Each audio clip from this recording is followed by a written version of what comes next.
اللہ کے نام سے شروع جو بڑا مہربان نہایت رحم کرنے والا ہے۔ حضرت عائشہ صدیقہ رضی اللہ تعالی عنہ سے روایت ہے، فرماتی ہے کہ میں نے رسول اللہ صلی اللہ علیہ وآلہ وسلم سے سنا، آپ ارشاد فرماتے تھے کہ صاحب ایمان بندہ اچھے اخلاق سے ان لوگوں کا درجہ حاصل کر لیتا ہے جو رات بھر نفلی نمازیں پڑھتے ہوں اور دن کو ہمیشہ روزہ رکھتے ہوں۔ مطلب یہ ہے کہ اللہ کے جس بندہ کا یہ حال ہو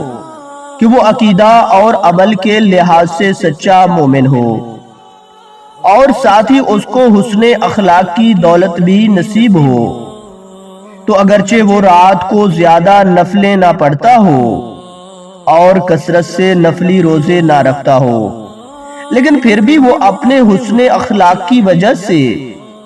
ان شب بیدار عبادت گزاروں کا درجہ پالے گا جو قائل اللیل اور صائم النہار ہوں، یعنی جو راتیں نفلوں میں کاٹتے ہوں اور دن کو عموماً روزہ رکھتے ہوں۔ پیارے بھائیوں، اگر ویڈیو پسند آئی ہے تو ویڈیو کو لائک اور شیئر کر دیں اور ہماری حوصلہ افزائی کے لیے چینل کو سبسکرائب کرنا